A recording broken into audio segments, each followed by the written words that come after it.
네, 참예수님. 참예수님. 네, 잘 지내셨습니까? 네. 예, 우리가 지난 시간에 우리 4장, 5장, 예, 그렇게 우리가 봤습니다. 그죠? 네. 이제 오늘은 이어서 6장, 7장 계속 나가야 되는데, 이번 시간에는 우리 이제 6장부터 무엇이 펼쳐지는가, 6장부터 해서 우리 15장, 16장까지 펼쳐지는 7회 시리즈, 예, 7개 봉인, 7개 나팔, 7개 대접, 네, 이렇게 7이라는 어떠한 그런 어떤 상징적인 숫자와 더불어서 계속해서 장면이 펼쳐지는 그 시리즈에 대해서 한번 전체적으로 한번 살펴보고 우리가 6장부터 이렇게 또 구체적으로 또 살펴보도록 하겠습니다. 지난 시간에 우리가 너무 바빴어요. 너무 바빠서 5장에 대한 그 4장, 5장 연결에 대해서 막 시간이 쫓기다 보니까 막 급하게 넘어간 게 좀 있습니다. 그건 뭐 어쩔 수 없고 지나갔으니까, 그죠? 그래도 4장, 5장의 전체적인 우리 이제 틀, 어떤 구조, 그리고 메시지는 한번 우리 가지고 있어야만 우리가 뒤에 지금 6장부터 펼쳐질 내용들에 대해서 기본 출발점이 이렇구나라는 것을 우리가 알 수 있습니다. 그래서 우리가 지난 시간에 봤던 4장에 나타나는 하느님은 어떤 하느님의 모습으로 나타났는가? 네, 까먹으셨죠? 예, 기억이 안 나죠? 예, 뭐 한 주간 지났으니까. 예, 4장에서 분명히 우리는 창조주 하느님을 봤습니다. 창조주로서의 하느님, 그리고 5장에서는 5장에서 나타나는 그 우리 중심 인물, 어린 양은 구세주로서 하느님 예수 그리스도를 나타냅니다. 자, 창조주 하느님께서 계신 건 하늘이었습니다. 그죠? 구세주 예수 그리스도께서도 어디에 계셨습니까? 어저에 하늘에 계셨습니다. 그죠? 그러나 그분의 이 일곱 눈, 일곱 뿔, 일곱 눈 하느님이 영이시다. 그것이 어디로? 땅으로, 그죠? 구세주이신 예수를 땅 쪽으로 이렇게 향하는 어떤 땅에 있는 모든 민족들을 하늘로 다시 일치시켜 주시는 하느님께로 이끌어 주시는, 그래서 하느님 나라를 만드는 그런 역할을 우리가 예수 그리스도 무엇으로? 당신의 피로써, 당신의 피로, 당신의 죽음으로서 부활로서 하느님 아버지께 일치시키는, 사실 이 창조주 하느님 그리고 구세주 하느님이신 예수 그리스도, 이분들이 이분들 그러면 이신론이 되니까 좀 한 분 하느님이심을 강조하기 위해서 사실 이 두 호칭은 사실 어조아라는 곳에 예수님도 그리고 성부 하느님도 함께 그 자리에 어린 양의 위치가 어디에 있었습니까? 어자 한가운데 계셨어요. 그죠? 그러니까 한 분 하느님이심을 강조하기 위한 것입니다. 한 분 하느님이신 창조주로서의 하느님, 구세주로서의 하느님의 어떤 이런 모습을 우리가 드러내는 것이 4장, 5장의 모습이다. 그러나 이 두 분, 이 창조주 하느님 두 분이 자꾸 두 분이 나옵니다. 아닙니다. 창조주 하느님, 구세주 하느님이 한 분 하느님이시다. 이 한 분 하느님께 다른 세상 모든 사람들도 하나가 된다, 일치가 된다. 누구에 의해서? 예수님에 의해서. 그렇게 우리가 4장, 5장을 우리가 봤습니다. 이 일치하는 모습, 하늘과 땅이 만나는 모습, 여기에 무엇을 드러냈냐? 5장의 마지막에 모든 피조물들이 여기에 영광을 드러내고 찬미를 하고, 이 영광 찬미가 하늘과 땅을 일치된 모습에 온전히 울려 퍼집니다. 자, 5장까지 봤는데 이미 요한복음으로 끝이 났어요. 이거 뭔가 이 해피엔딩이에요. 그냥 행복하게 다 끝났어요. 앞으로 6장부터 펼쳐질 그 내용이 뭔가? 이렇게 다 완전하잖아요. 하늘과 땅이 만나서 하느님과 일치했고 모든 세상 사람들이 하느님께 불리움을 받았다. 이미 그것이 완성이 됐다. 그래서 찬미 찬송 드렸다. 이 끝난 이야기인데 6장부터 막 이상하고 막 무서운 이야기들 펼쳐진, 이것이 뭔가에 대해서 오늘 이 시간에 우리가 봐야 됩니다. 머릿속에 둘 것은 요한묵시록의 이야기는 끝이 났습니다. 어떤 의미에서? 뭐냐? 하느님과 일치고 그것은 기쁨이고 기쁨의 표현이 영광을 드렸다는 것입니다. 이미 끝이 났어요. 예수님의 부활로, 당신의 죽음과 부활로 하나님과 일치하는 기쁨 속에서 우리는 6장을 보기 시작해야 됩니다. 비록 6장부터 내용이 아주 이렇게 무서운 장면이 펼쳐지겠지만은, 그러나 이 전제 출발점을 하느님과 일치된 기쁨이라는 것에서 출발하도록 하겠습니다. 그 기쁨은 예수님께서 주셨다. 자, 우리가 6장부터 아까 제가 말씀드렸던 일곱 개 봉인, 나팔, 대접 이렇게 순서로 펼쳐지는데 이것이 무엇인가? 자, 천천히 한번 살펴보자면요. 자, 우리가 그 봉인을 유일하게 열어 제칠 수 있는 사람은 누굽니까? 어린 양이시죠. 어린 양만이, 그분만이 하늘과 땅 아래에 있는 모든 것을 찾아봐도 그분 외에는 이 봉인을 뗄 수 있는 분이 없다. 이 봉인을 떼다는 것은 무엇이냐? 하느님이 어조에 계신 분이 오른손에 두루마리가 쥐어져 있었어요. 이것을 어린 양이 받아서 어린 양만이 열 수 있다. 이 뭐냐? 하느님의 계획, 하느님의 섭리, 하느님의 뜻을 누구만이 드러낼 수 있다? 예수 그리스도만이. 예수님께서는 하느님 뜻을 온전히 이 세상에 드러내려고 오신 분이시다. 그런 예수님의 어떤 권능은 하느님 뜻을 드러내는 것. 우리 복음적으로 표현한 복음서의 표현을 하자면 하느님 뜻이 뭡니까?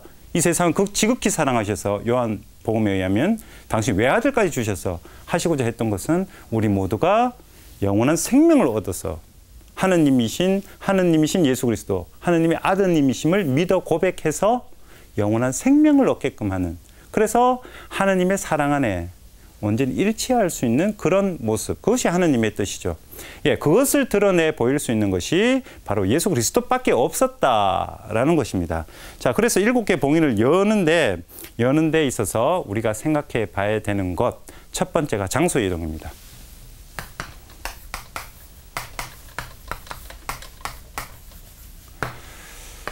자, 7개 봉인이 처음에 하나를 열기 시작하면서 6장부터 시작입니다. 그죠? 열기 시작하면서 뭐가 되냐면 오너라라는 말이 있습니다. 우리가 이 다음 시간에 6장을 보다 깊게 전문적으로 분석할 때 다시 보겠습니다만은 오너라, 지금 4장, 5장은 아까 우리 하늘과 땅을 이야기했죠. 그러나 그 어떤 중심되는 장소적 그 배경은 하늘이요, 천상이었어요. 4장에서 오너라에서 가보니까 천상의 모습이 그 천상 한가운데 어조의 어린 양까지 나타나는, 기본적으로 천상이 장소적 어떤 배경이었습니다. 그러나 지금 장소 이동을 해서 어디로 가냐면 이건 뭐 전쟁이다, 기근이다, 뭐 죽음이다, 이래 그 안에서 막 신음하는 뭐 순교자의 모습도 막 나타나고 그래요. 이것이 뭐냐? 장소적으로 이 상대적으로 약간 천상과 다른 지상의 모습으로 그 안에서 이 고통의 땅으로의 이동, 땅에서 펼쳐지는 이러한 슬픔, 고통을 어떻게 이해할 것인가. 땅의 고통입니다. 땅의 고통. 땅의 고통, 이것이 무슨 의미인가? 이것이 7개 봉인을 뜯기 시작하면서, 열기 시작하면서 7개 그 나팔, 7개 대접까지 계속해서 하는 신학적인 고민입니다. 우리가 살면서 이런 거 있지 않습니까? 왜 세상에 힘든 게 왜 이게 나타났을까? 내 삶에 왜 이렇게 힘들까? 이것이 하나님 뜻일까? 이게 도대체 뭘까? 이런 고민들을 많이 하죠. 뭐 전혀 여기 고민이 없으신 것 같은데 별로 고민 없으십니까? 시청자분들 중에도 고민이 많으실 것 같은데 이것을 이 고민을, 이 어려움을 내가 어떻게 받아들여야 될까? 이 문제입니다. 이것을 예수 그리스도께서 봉인을 어린 양이 여신다라는 것은 이 세상의 어떤 어려움, 세상의 악적인 것, 세상의 어떤 고통, 이것을 예수님께서 그 안에서 어떻게 하나님의 뜻을 전해주시고 계시는가의 문제, 이것이 바로 7개 봉인을 뜯기 시작하면서 펼쳐지는 어떤 중심 내용입니다. 그리고 우리가 두 번째로 봐야 되는 것은 이 7개 봉인, 7개 나팔, 7개 대접이 순차적으로 돼요. 예컨대 7개 봉인이 시작됐을 때 7번째 봉인에서 첫 번째 나팔이 나옵니다. 7개 봉인을 마지막에 뜯었을 때 이야기가 되면서 첫 번째 나팔이 시작돼요. 그러니까 하나의 사건이 7개 봉인이 마무리되고 새로운 뭔가 다른 이야기가 나팔을 통해서 펼쳐지고, 또 이 나팔이 7번째까지 가면 7번째 나팔이면 그 다음에 첫 번째 대접으로 연결됩니다. 이게 물고 물려서 가는 거예요. 이게 무슨 의미인가? 왜 이렇게 요한묵시록이 이렇게 구성을 하고 있는가? 이게 무슨 의미냐 하면 처음에 예수 그리스도께서 7개 봉인을 뜯어주시는 것, 그것이 계속 당신의 뜻을 당신이 전하고자 하는 하나님 뜻을 계속 열어 보여주신다는 것이지, 한번 7개 봉인만 예수님께 딱 드러내 보여주시고 나머지 7개 나팔과 7개 어떤 대접은 다른 사람이 뭐 다른 이가 어떻게 열어주시는 것이 아니다. 다 예수 그리스도께서 다 열어주시는 것이다. 그런데 왜 봉인과 나팔과 대접을 따로 이렇게 이야기하고 있는가? 이것은 이겁니다. 아까 제가 세상의 어려움이라고 그랬습니다. 그죠? 땅의 이동, 땅의 고통, 땅의 힘든 그 가운데 드러나는 하느님의 뜻을 세 가지 관점으로 다르게 해석을 하는 거죠. 하나의 어려움을, 하나의 세상의 삶을 단순히 한쪽 관점으로만 이야기하는 것이 아니라 이것이 적어도 세 개의 관점으로 이렇게 한번 재해석, 신학적으로 해석해 보고 있는 것이 요한묵시록의 어떤 특징입니다. 그래서 봉인에서는 어떤 이야기가 펼쳐지고, 나팔에서는 어떤 이야기가 펼쳐지고, 대접에서는 어떤 신학적 메시지를 주고 있는가, 우리가 여기에 대해서도 한번 살펴봐야 되는 것이죠. 또 그러나 출발점은 이것이 따로 떨어진 각각의 사건이 아니라 출발점은 예수 그리스도께서 열어주신 것을 물고 물려서 넘어가고 있다. 다시 말해서 예수님께서 다 열어 보여주시는, 예수님께서 알려주시는 계시다. 요한묵시록의 제목이 예수 그리스도의 계시죠, 그죠? 그래서 의도적으로 7번째 나팔이 7번째 봉인이 첫 번째 나팔이 되는 이런 식으로 연결하고 있다. 자, 연결해서 그러면 세 번째로 이렇게 연결해 그 뜻이 뭐냐? 이 7의 시리즈, 이 세 가지, 이것의 마지막 결론은 늘 뭐냐면 승리입니다. 승리. 승리입니다. 이 승리는 누가 주셨냐? 그리스도께서 주셨다. 우리가 방금 아까 전에 4장, 5장을 봤습니다. 그죠? 하늘과 땅을 일치시키고 하나님께 우리 모든 세상 사람을 구원해서 데리고 가는 분은 예수 그리스도. 삶의 어려움, 세상의 박해 속에서도 꿋꿋하게 견디는 이가 승리하는 자라고 제가 몇 번을 강조했습니다. 그죠?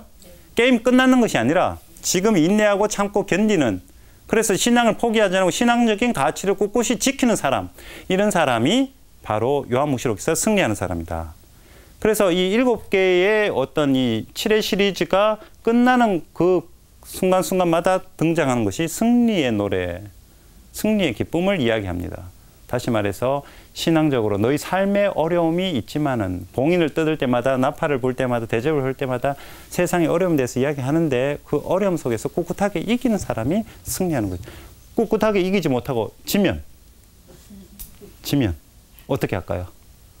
막 세상과 타협하고, 뭐 그리스도 가치관, 아이고 뭐 살다 보면 그게 되나, 그게 쉽게 되나 그러면서 안 따르고 그냥 성당 밖에만 나가면 세상하고 대충 이렇게 살다가 일주일에 한 번씩 성당 와서 고해성사 보고 아이고 잘못했습니다 하고 또 나가면 또 그래 잘못한 줄 알면서 또 이렇게 살아가는 우리의 모습, 늘 반복되는 모습, 그 신앙적 꿋꿋이 살아가는 승리자의 모습이 아니라 타협하는 모습이죠.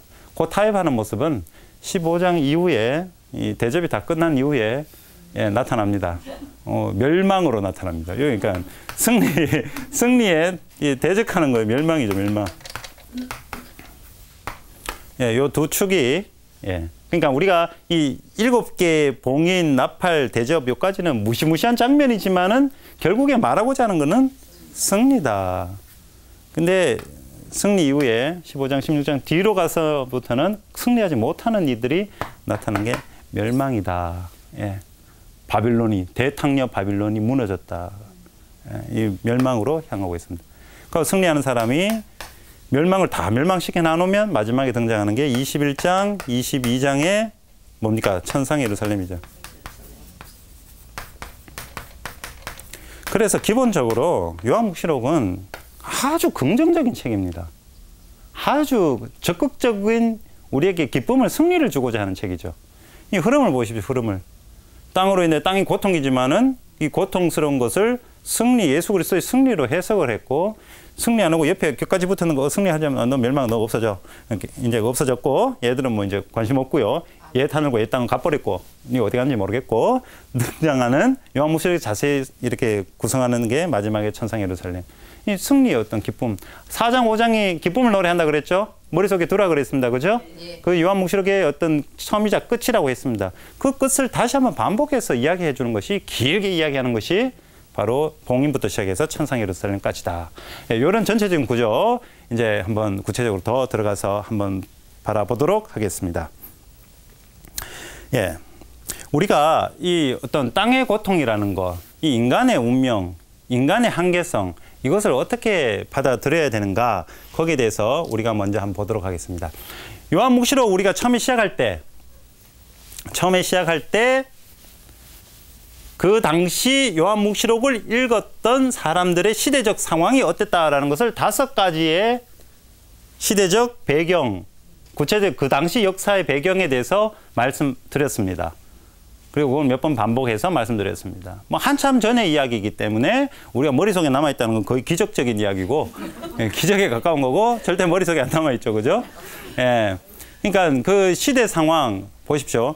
이 독자들이 겪고 있는 시대 상황, 그 어려움, 예, 그것은 어떻게 표현되고 있는가, 요한묵시록에 인간의 운명.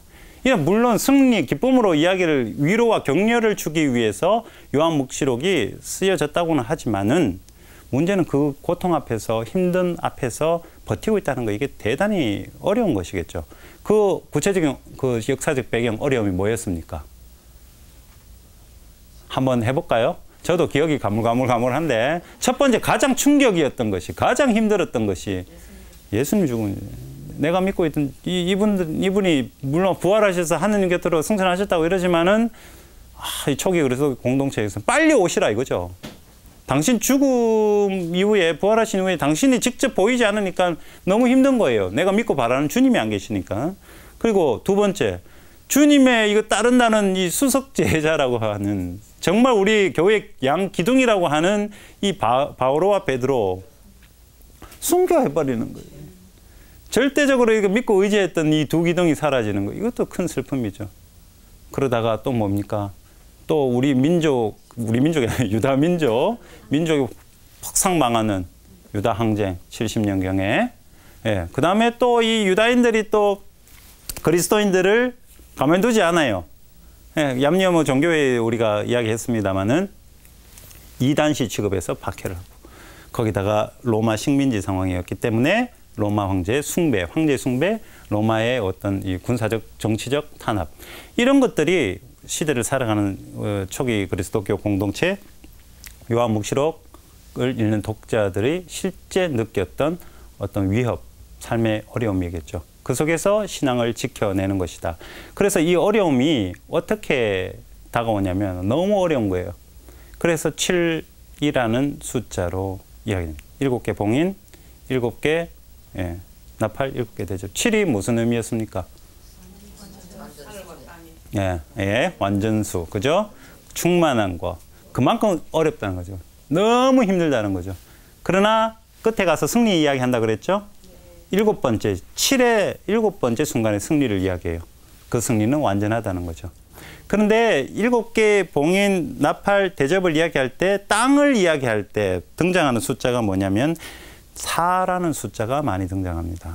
예, 근데 네 생물과 우리 6장부터 시작한 네 기사, 네 마리 말, 네 기사, 그리고 땅으로 낸 네 천사, 땅의 네 모퉁이, 땅을 지칭하는 이 4라는 숫자가 땅의 모든 것이라는 거죠. 다시 말해서 이 힘들고 인간의 운명, 이 한계성, 이 고통은 모든 세상 곳곳에 이렇게 펼쳐져 있는 것이다.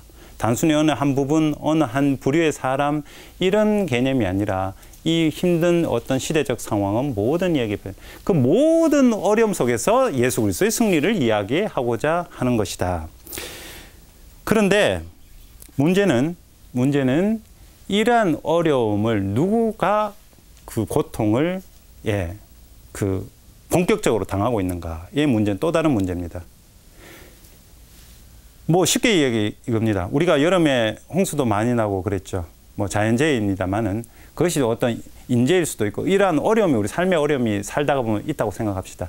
그러나 그 어려움을 어떻게 내가 이해하고 받아들이냐에 따라서 이것을 쉽게 또 다른 어떤 삶의 희망을 위한 기회가 될 수 있고, 아니면 좌절 그 자체가 되어버리는 게 있을 수 있습니다. 자, 우리가 그 16장 이렇게 쭉 보면요. 16장을 보면 삶의 고통은 아까 7, 그죠? 4, 땅의 모든 곳, 그렇게 다 오는데 그런 로마의 어려움, 뭐 이런 시대적 어려움, 이게 다 오는데 그것을 극복하는 이는 신자들이고, 신자들은 무엇을 하냐면 회개를 합니다. 회개가 뭐냐? 뭐 윤리 도덕적으로 잘못된 것을 내가 반성하고 이런 차원에 머무르지 마시고 돌아서는 거죠. 하느님과 일치하는 거죠. 4장 5장에서 말했던 하느님과 일치입니다. 그죠? 일치하는 관계의 회복을 하는 것은 삶의 어려움이 있는 지금 이 순간이라도 내가 하느님을 믿고 이것을 좋은 기회로 오히려 발판으로 삼아 하나님께 나아갈 수 있는 그런 어떤 그런 모습으로 변화될 수 있지만은 아이고 어려워라, 아이고 어려워라, 어려워. 이거 어떻게 감당하? 아이고 뭐 회개고 뭐고 관계 단절고 뭐고 아이고 그냥 일단은 힘 있는 사람한테 좀 이렇게 좀 엎드려서 이것만 좀 어떻게 비켜가게 해달라고 그렇게 해보자. 이것이 6장에 나타나는 막 바위여 뭐 산이며 바위가 나를 좀 숨겨다오 그러고 피하는 어떤 모습, 그리고 13장에 나타나는 그 어떤 짐승, 예, 바다에서 올라오는 짐승에게 경배하는 모습, 세상과 타협한다는 것이죠. 하나님을 떠나서 세상의 어려움에 굴복해버리고 신앙을 뭐 버린다는 거죠. 이 사람에게 본격적으로 7개 7회 시리즈의 어떤 고통, 하나님이 징벌일 수 있고 심판일 수 있는데 이것이 그 사람들에게 내립니다. 그래서 우리가 예전에 우리 봤을 때 불행을, 요한묵시록의 불행을 어떻게 봐야 되는가, 어떻게 이해해야 되는가에 대한 시간이 있었습니다. 그죠? 그때 말씀드렸던 게 이 불행은 모든 신앙인에게 주어지는 것이 아니라, 다시 말해서 하나님을 믿고 그분과 일치하려는 사람에게 주어지는 것이 아니라 누구에게? 그분을 거부하고 세상 것에 타협하는 사람에게 주어지는 그 징벌, 심판이 바로 7회 시리즈의 그 고통이 그 사람에게 향하고 있다. 뭐 구체적인 예로 뭐 땅의 3분의 1이 뭐 이렇게 해를 입고 뭐 이런 거, 그 3분의 1이라는 표현은 한계적인 부분, 어떤 한 부분, 이 부분 뭐냐? 하느님께 신앙을 두지 않는 이들. 여기서 그래서 중요한 것은 우리가 이렇게 같이 있는데 믿는다고 했고 세상 고통 아무것도 없고 어려움도 없고 그렇게 우리는 편안하게 살고, 믿지 않는 사람들 어렵게 살고, 이러한 이분법적인 사고를 생각을 하지 마시고 어떤 세상의 모든 어려움 모두가 같이 겪어요. 그 어려움에 대한 해석을 어떻게 하느냐가 우리 신앙인이냐 비신앙인이냐의 갈림길에 있다라는 것이죠. 살면서 어렵고 힘든 그런 구체적인 삶의 어떤 고통들, 이것을 신앙적으로 잘 해석해 나갈 때, 잘 받아들일 때, 그때 비로소 예수 그리스도의 승리가 우리에게 주어진다. 예수님께서 예컨대 십자가상 당신께서 죽음을 받아들이지 않으셨다면, 아버지 이 잔을 저에게서 거두어 주십시오. 그러나 제 뜻대로 마시고 아버지 뜻대로 하소서. 이 뒷문장을 빠졌다면, 아버지 이 잔을 저에게서 거두어 주십시오. 아, 뭐 하겠습니다. 이거 이제 나 이 잔 못 마시겠습니다. 라고 했더라면 어떤 의미에서 우리에겐 구원이라는 건 없었겠죠. 예. 철저하게 모든 그 삶의 인간적인 어떤 어려움을 다 받아들이는 것 가운데 승리하셨습니다. 요한묵시록 5장에 나타난 어린 양, 살해되어서나 서 있다라는 것. 살해되었기 때문에 서 있을 수 있는 거예요. 그래서 그리스도교의 신비는, 어떤 신앙의 진리는 여기에 있습니다. 내가 편안한 거, 마음의 평화 우리가 많이 찾죠. 성당에, 저도 예비자 교회 해보면 성당 와서 마음 편해지려고 세상사 다 있고 이런 분들이 많이 이렇게 계셔요. 그러려면 제가 농담식으로, 그러려면 저 산에 가서 굿을 하시든지 무당 찾아가시라고 제가 아예 그 푸닥거리 한번 해야 마음이 편해진다면 그렇게 하시는 게 더 편하지. 그리스도교들은 더 마음 힘들어집니다. 라고 그냥 이렇게 말씀드린 적이 있는데, 왜 더 힘들어집니까? 모든 걸 이렇게 세상살이를 바라보자니 다 이거 뭐냐, 이게 그리스도교적 가치로 이렇게 뭔가 해보려면 속이 천불 나거든요. 정치면 정치, 경제면 경제, 모든 것이. 예, 더 힘들어질 수가 있어요. 그러나 그 힘든 것은 정의를 위한 것이고 하나님의 뜻을 위한 것이다. 그렇게 생각하면 이거는 승리의 설레임을 가지고 우리가 이렇게 부딪혀야 되는데, 구체적으로 여러분들의 가치관이 있고 여러분들의 어떤 뭐 생각하는 바가 있습니다만은, 우리가 그리스도교 가치관, 정말 이 요한묵시록을 통해서도 우리가 그런 무엇이 진정한 우리의 가치인가라는 것을 조금 한번 생각해 보면서도 그렇게 한번 우리가 요한묵시록을 읽어 나갔으면 좋겠습니다. 자, 그런 의미에서, 자, 어떤 의미에서 이 세상살이, 이 삶의 어떤 어려움, 그것에 대한 어떤 이 표현들, 그것이 6장부터 펼쳐지는데, 이미 종말은 그런 의미에서 이미 종말은 시작되었다고 우리가 봐야 되겠습니다. 왜? 무슨 의미에서? 종말이 왜 시작되는가? 다시 한번 말씀드리지만 눈을 반짝 뜨시고 저를 딱 쳐다보세요. 다시 한번 말씀드리지만 지금 이 자리에 이 순간에 내가 하느님과 예수 그리스도와 일치되어 있고 그분을 받아들인다고 했으면 그 어떤 상황이 변하고 바뀌어진다 하더라도 어때요? 이거 흔들리지 없어요. 그걸로 그 자체로 끝이에요. 이미 4장 5장에서 끝났다고 했어요. 뭐 누가 왔고 갑자기 욕 나오려고 그러는데 예, 뭔 짓을 하더라도 나는 꿋꿋하게 그렇게 산다. 예, 그렇다면 그것이 이미 종말의 시작입니다. 종말의 시작. 그래서 우리가 보면 7장 15절에서 17절까지 한번 보겠습니다. 7장 15절에서 17절까지 보시면 15절 보면 그래서 그들은 하느님의 어조 앞에 있고 그분의 성전에서 밤낮으로 그분을 섬기고 있다. 어조에 앉아 계신 분께서 그들을 덮는 천막이 되어 주실 것이다. 예, 이렇게 돼 있죠. 16절 계속해서 읽어보면 그들이 다시는 줄이지도 목마르지도 않을 것이며 해도 그 어떠한 열기도 그들에게 내리쬐지 않을 것이다.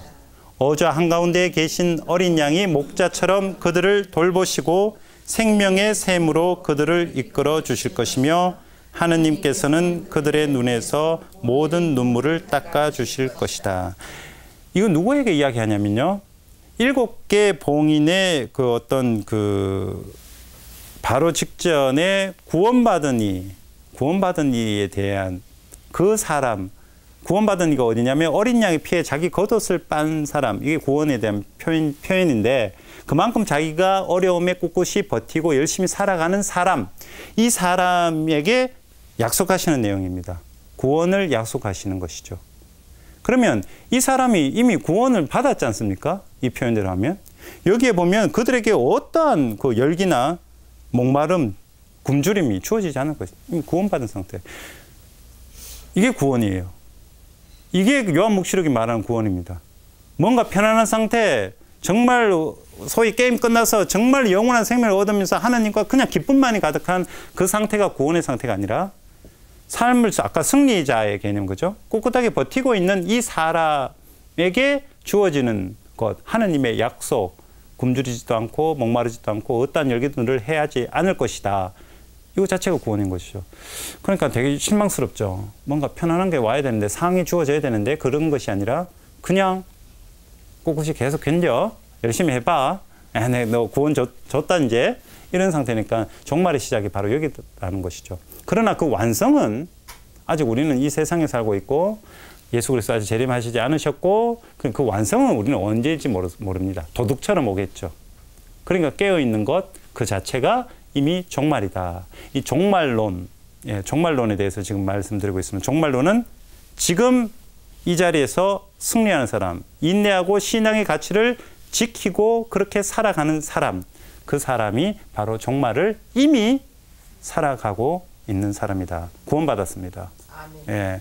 지금 내가 열심히 꿋꿋하게 살아간다면, 신앙적 가치를 그렇게 살아간다면 그것은 이미 내가 구원받은 그런 우리 모습을 살아가고 있다. 그럼 종말의 때는, 자, 이제 종말의 때 어떠한 모습을 지닐 것인가, 지니고 있는가.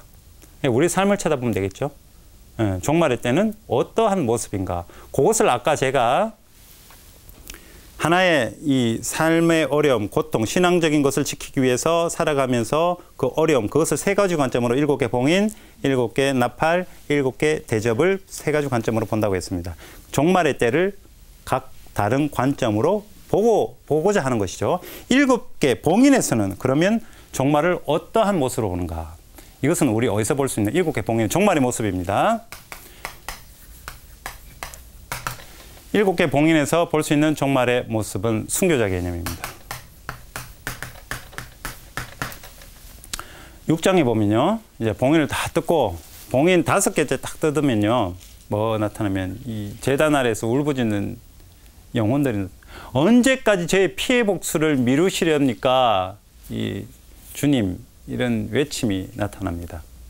종말의 때는 순교자애들 세상의 고통, 세상의 어려움을 부딪히면서 이겨내면서 목숨까지 바치고자 하는 그러한 모습이 드러나야 하는 때, 그것이 종말의 때를 드러내는 것입니다. 여기서 우리가 한번 생각해 볼 수 있는 것이, 신앙적 가치를 우리가 가지고 이 세상을 살아가면서 정말 내가 목숨까지 내어놓을 수 있는 그런 결단을 가지고 세상 일에 부딪혀 본 적이 있으신가?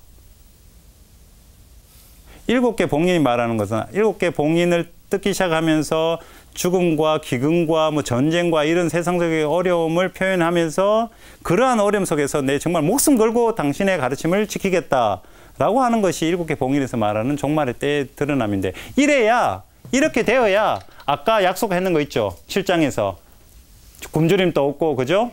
열기도 해치지 못하고, 목마르지도 않고, 이것이 주어질 것인데, 내가 신앙적으로 정말 간절하게 목숨 내놔놓고 이건 아니라고 생각합니다 라고 말할 수 있는 것이 과연 몇 번 있었는가? 우리 신앙이 그만큼 중대한가? 아니면 그냥 취미생활 하듯이 동호회 모임 가듯이 그렇게 신앙생활을 하고 있는가? 사실 입 바른 소리 하려면 많이 떨리고 무서워요. 그죠? 신앙적인 가치를 우리 이웃 안에서, 우리 세상 안에서 외치려면, 소위 한국은 요즘 막 이게 이념적인 어떤 대립들이 너무 많아가지고 한마디 잘못하면 바로 그냥 이 세상에서 욕을 많이 얻어먹는 그런 좀 날카로운 우리 모습들이 많이 등장합니다.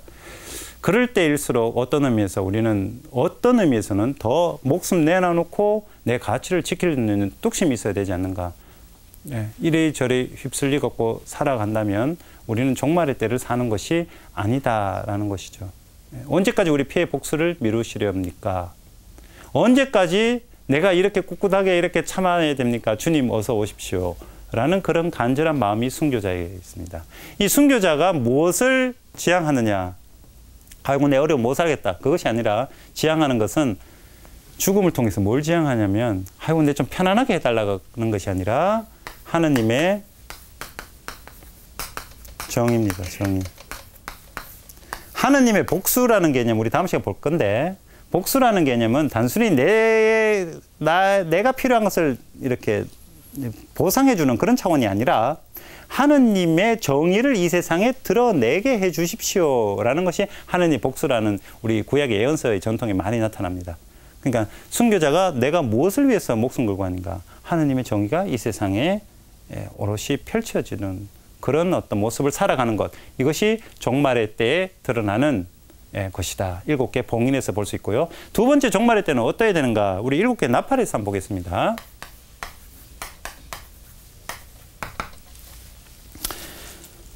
일곱 개 나팔에 보면 11장 18절을 우리가 한번 읽어보면요. 이런 우리 말씀이 있습니다. 11장 18절에 민족들이 붕괴하였지만 오히려 하느님의 진노가 닥쳤습니다. 이제 죽은 이들이 심판받을 때가 왔습니다. 하느님의 종 예언자들과 성도들에게, 그리고 낮은 사람이든 높은 사람이든 하느님의 이름을 경외하는 모든 이에게 상을 주시고 땅을 파괴하는 자들을 파멸시킬 때가 왔습니다. 자, 여기 보면 지금 상과 이 파멸이라는 두 주제에 대해서 한번 보겠습니다. 종말의 때는 이 상은 누가 받습니까? 승리하는 자가 받죠. 승리한 자가 받는데, 여기 보시면 승리한 자 누구냐? 하느님의 종 예언자들과 성도들에게, 그리고 낮은 사람이 높은 사람이 하느님의 이름을 경외하는 자들에게. 예언자들은 하느님 말씀 전하는 사람이죠. 요한묵시록에 나타나는 성도들은 겉옷을 흰옷을 입고, 그죠? 자, 꿋꿋하게 예수 그리스도의 어떤 가르침, 그분의 가신 길을 꿋꿋하게 따라가는 사람, 그런 성도들. 그리고 낮은 사람이든 높은 사람이든 하느님 이름을 경외한다는 것은 어떠한 이 존재 앞에 나를 온전히 낮추는 것입니다. 그분을 전적으로 신뢰하고 받아들인다는 행위입니다. 그렇게 살아가는 사람들에게 상이 주어지고, 다른 땅을 파괴하는 자들을 땅을 파괴하는 것. 하느님께서 창조해 주신 이 세상 만물을 파괴한다는 것은 그분의 뜻을, 그분의 섭리를 거역한다는 것이죠. 그런 사람들에게는 파멸의 때가 왔다는 것입니다. 상 주고 파멸 준다. 이 완전 구약의 예언서의 완전한 전통입니다. 너가 상선 보라. 너희들은 하나님 가르치면 하나님 말씀을 따라 회개하고 돌아오면 상을 받을 것이고 그렇지 못하면 징벌을 받을 것이다. 이 종말의 때에 대한 묘사, 이것이 7개 나팔에는 이렇게 나타납니다. 그래서 나팔이 불 때 파멸과 상을 받는 게 뚜렷하게 구분되는 것을 우리가 볼 수 있을 것입니다. 예, 그리고 마지막 세 번째 원 7개 대접에서 한번 보겠습니다.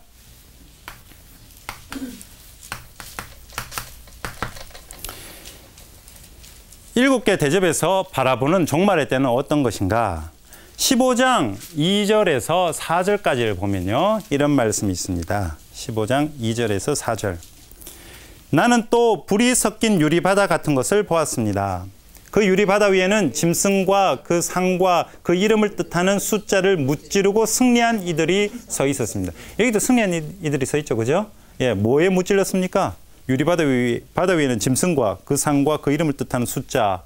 예, 이게 뭐냐면 짐승은 예, 그 요한무시록의 짐승 우리가 13장 보게 될 건데요. 거기에는 이 로마에 대한 황제 숭배 그리고 군사적인 어떤 그런 억압 이런 것들을 다 통칭해서 우리가 보시면 되겠습니다. 그러한 억압 속에서도 그러한 어떤 이 통치 로마의 어떤 억압 그 속에서도 꿋꿋이 견디는 승리하는 자들이 거기에 서 있었습니다. 그들은 하느님의 수금을 들고 하느님의 종 모세와 어린 양의 노래를 부르고 있었습니다. 자, 이제 노래가 나오는 거예요. 노래가 나옵니다. 이 노래하는 것처럼 불러야 되는데 전능하신 주 하느님 주님께서 하신 일은 크고도 놀랍습니다. 이거 비슷하지 않습니까? 이거 어떤 노래와? 레지오 하십니까? 네, 레지오 하시죠. 마니피캇 하면 하느님의 일에 놀랍고 그죠? 이 비천한 여종을 이렇게 예, 그러한 기쁨, 하느님의 뜻이 펼쳐진 것에 대한 그러한 기쁨을 노래하는 것입니다. 민족들의 임금님 주님의 길은 의롭고 참되십니다. 보십시오. 아까 제가 이 순교자가 하느님의 정의 의롭고 참된 그것을 드러내는 거기에 대해서 지금 노래하고 있어요. 그죠? 그것이 큰 일을 하셨다는 것이죠.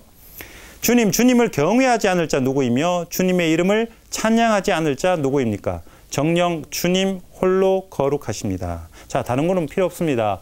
다른 세상 어떤 것은 억압, 나를 이렇게 짓누르는 것 다 필요 없습니다. 오직 주님, 그분 홀로 거룩하시고 그분 이름 찬양하지 않을 자, 경외하지 않을 자 아무도 없습니다. 예. 모든 민족들이 와서, 자 보십시오. 모든 민족들이 와서입니다. 믿는 이들만이 아닙니다. 모든 민족들이 와서 주님 앞에 경배할 것입니다. 주님의 의로운 처사가 드러났기 때문입니다. 주님의 의로운 처사, 주님의 정의가 대접 여기에 드러났습니다. 온전히 다 드러났습니다. 모든 민족, 보편적 구원인데 구원에 대한 찬미를 하고 있습니다. 자, 7개 대접에서 궁극적으로 말하고자 하는 종말의 때의 특징은 찬미입니다. 찬미. 뭐에 대한? 구원에 대한. 그것도 믿는 이들만이 아니라 보편적 구원에 대한 찬미를 7개 대접에서 하고 있습니다. 자, 요 순서대로 한번 보시면 어려워요. 사실 어렵습니다. 그죠? 근데 좀 참아라. 상 줄 기다. 안 그러면 너 벌 받는다. 열심히 살면 구원 참미 받을 것이다. 그러니까 참미 받는 것이 아니라 구원 받을 것이고 기쁨의 겨워 노래할 것이다. 그렇게 조금만 참아라. 자꾸 참아라 하니까 이 종교가 이게 어떤 사람이 그랬죠. 종교는 아편이라고. 그러니까 아픈데 괜찮다.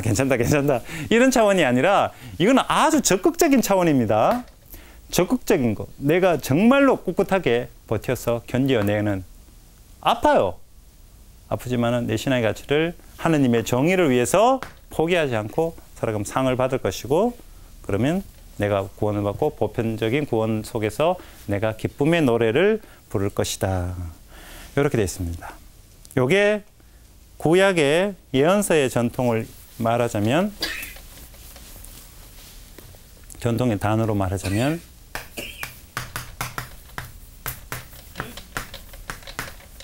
야훼의 날입니다. 주님의 날, 야훼의 날. 이날 상 혹은 심판, 벌, 이 두 개념이 동시에 주어지죠. 야훼의 날은 진노, 6장에 나옵니다만 하느님 분노, 진노의 날. 뭐 이렇게 표현됩니다만은 그 진노는 어떤 이에게는 상이 되는 날이고 정말 어떤 이에는 그 자체가 벌이 되고 심판이 되는 날이다. 우리는 상 받아야 되죠. 기쁘게 노래해야 되죠. 그것을 7개 이 7회 시리즈가 이야기를 하고 있다. 이렇게 보시면 되겠습니다. 그런데 아까 보편적 구원이라고 제가 말씀드렸습니다. 그죠? 그것을 위해서 이 상을 받기 위해서 요한복음식록에 아주 재밌는 특징적인 구조가 있습니다. 자, 일단 구조를 한번 볼게요. 지금 우리가 7회 시리즈에 계속 그 어떤 중심 주제 그것에 대해서 계속 보고 있습니다. 보편적 구원을 위해서 모든 이가 어떻게든 돌아오기를 위해서 자, 보시면 자, 표를 한번 보면 7개 봉인이 있고요. 7개 나팔이 있고 7개 예, 대접이 있습니다. 자, 이 구조가 재밌습니다. 예, 보시면 자, 7개 봉인은 4장과 5장에서 시작돼서 예, 이제 6장부터 7개 봉인이 딱 느껴집니다. 근데 출발점을 보면요. 출발점. 자, 출발점 구조를 통해서 우리가 한번 봅니다. 이 출발점을 보면 7개 봉이 뜯을 때 어린 양이 어디 있어요? 오자, 천상에 있죠. 자, 천상입니다.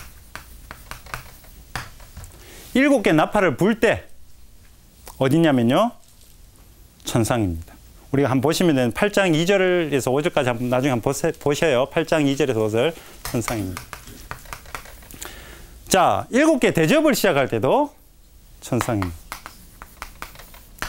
자, 우리가 출발점이 계속 천상, 예, 우리 경상도 천상 뭐 그러면 모두가 뭐 그렇다. 예, 하늘입니다. 하늘에서 시작했다. 아까 4장 5장에서 하늘이 어떤 하늘이라고 그랬어요? 하느님과 모든 인간들이 일치하는 모습을 드러내는 게 하늘이라고 그랬죠. 이미 어떤 의미에서 지금 아까 뭐 어려움이라 그랬지만은 순교자 아까 그 우리가 봤습니다만은 시작은 지금 그 하늘과 땅이 일치했다는 하느님과 인간이 일치했다라는 그 천상에서 이게 시작되고 있습니다.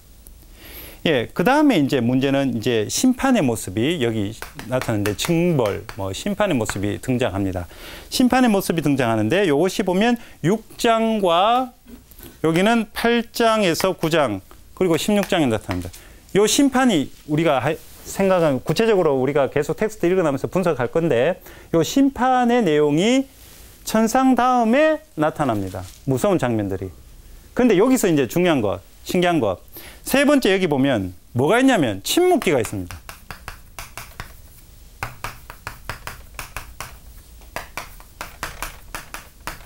뭐에? 마지막 7번째 봉인, 7번째 나팔, 7번째 대접 전에 침묵기가 약간의 갑자기 조용해지는 표현이 있습니다. 모두가 조용해진다. 이 침묵기를 요한묵시록은 각 7회 시리즈마다 이렇게 각각 놓고 있습니다. 왜 놓고 있는가? 예, 뭐 많은 이견들이 있습니다만은 여기에 아까 제가 시작하면 보편적 구원이라고 했죠. 거기에 대해 찬미를 들고 기쁨을 노래한다 그랬죠. 요한묵시록은 지금 출발점이 하늘과의 일치 차원입니다. 하늘에서 기쁨을 노래하고 영광을 노래해야 할 장소에서 출발하고 있어요. 긍정적 출발이죠. 이미 구원된 상태에서 출발하지만 이 징벌은, 심판은 누구에게? 이러한 기쁨을 받아들이지 않는 이에게 주어집니다. 이런 이들조차도 침묵기를 거치면서, 침묵 뭐냐? 시간을 주는 거예요. 회개할 시간을 주는 거예요. 이러한 징벌을 너가 이렇게 천상에 우리가 구원하고 기쁨이 있는데 이것을 받아들이지 않는 이에게는 심판이 주어지는데 그렇지만 심판 끝이 아니다. 돌아와라. 이렇게 안 되려면 너희들 한번 생각해봐라. 침묵을 주고. 마지막에 그래서 여기서 구원의 아까 우리가 구원 노래했던 거 있죠. 목마르지 않고 뭐 어떤 열기도 해치지 않을 것이고 굶주리지도 않고 그런 하느님의 약속, 구원의 약속이 마지막에 노래가 됩니다. 여기서 7번째 전에 침묵기가 있다라는 것, 이것이 7개 봉인, 7개 나팔, 7개 대접의 구조 안에서 특징적인 모습입니다. 회개에서 돌아서 모두가 구원회로 이렇게 올 수 있도록, 그렇게 구원회로 왔을 때 우리가 최종적으로 모든 민족이 거니는 천상 예루살렘의 모습, 그것이 바로 요한묵시록이 말하고자 하는 이러한 징벌의 마지막 결론의 어떤 모습입니다. 자, 우리가 종합해서 자, 이번 시간에 봤던 것은 이제 6장부터 펼쳐질 이러한 7회 시리즈의 전체적인 흐름, 전체적인 의미에 대해서 짚어봤습니다. 다음 시간에 6장부터 읽어 나갑니다.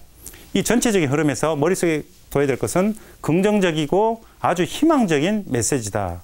비록 무서운 장면들이 나타날 것이지만은 그 무서운 장면들은 결국엔 회개로 부르기 위한 하나의 수단이고 방법입니다. 그 방법이 회개로 돌아오면 우리는 구원이 주어질 것이다. 라는 메시지를 7개 봉인, 7개 나팔, 7개 대접해서 말하고자 하는 것입니다. 자, 그래서 우리가 살아가시면서 어떠한 삶의 어려움, 그것이 있더라도 곳곳이 살아가는 희망, 기쁨을 가지고 살아갈 수 있는 그런 우리가 되는 마음으로 또 한 주간을 보내면서 다음 시간을 또 기다려 주시면 고맙겠습니다. 네, 수고하셨습니다.